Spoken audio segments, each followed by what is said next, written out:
ഇന്നൊരു ചെമ്മീൻ്റെ fried rice ആട്ടോ തയ്യാറാക്കുന്നത്. അപ്പോൾ അതിന് വേണ്ടിയിട്ട് ചെമ്മീനൊന്ന് മാഗ്നേറ്റ് ചെയ്യുക. ഇഞ്ചി വെളുത്തുള്ളി പേസ്റ്റ്, സോയാ സോസ് ഇതെല്ലാം ചേർത്തിട്ട് മിക്സ് ആക്കുക. അതിലേക്കൊരു എഗ് വൈറ്റ് ഒഴിച്ചു കൊടുക്കുക. എന്നിട്ട് ആവശ്യത്തിന് ഉപ്പ്, ഒരു ടേബിൾ സ്പൂണ് മൈദപ്പൊടി എല്ലാം കൂടി ചേർത്ത് നന്നായിട്ടൊന്ന് കോട്ട് ചെയ്ത് മാറ്റി വെക്കാം.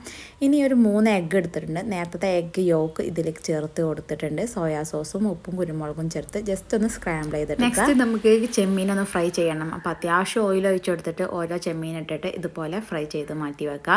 സെയിം ഓയിൽ വെച്ചിട്ട് നമുക്ക് വെജിറ്റബിൾ ഒന്ന് വഴറ്റിയെടുക്കുക. അതിന് വേണ്ടി ഉള്ളി, ക്യാപ്സിക്കം, ബീൻസ്, അതുപോലെ തന്നെ ക്യാരറ്റ്, ഇതിലേക്ക് ഇഞ്ചി വെളുത്തുള്ളി പേസ്റ്റ്, ഒരു 1/4 കപ്പ് സോയാ സോസ്, കുരുമുളക് പൊടി, ഉപ്പ് ഇതെല്ലാം കൂടി ചേർത്ത് നന്നായിട്ട് ഫുൾ ഫ്ലെയിമിലൊന്ന് കുക്ക് ചെയ്തെടുക്കുക. അതിലേക്ക് നമ്മൾ വേവിച്ച് വെച്ചിട്ടുള്ള ഫ്രൈഡ് റൈസിൻ്റെ റൈസ്, ചെമ്മീൻ ഫ്രൈ, അതുപോലെ തന്നെ എഗ്ഗ് എല്ലാം കൂടി ചേർത്ത് മിക്സ് ചെയ്തിട്ടുണ്ടെങ്കിൽ സംഭവം റെഡി.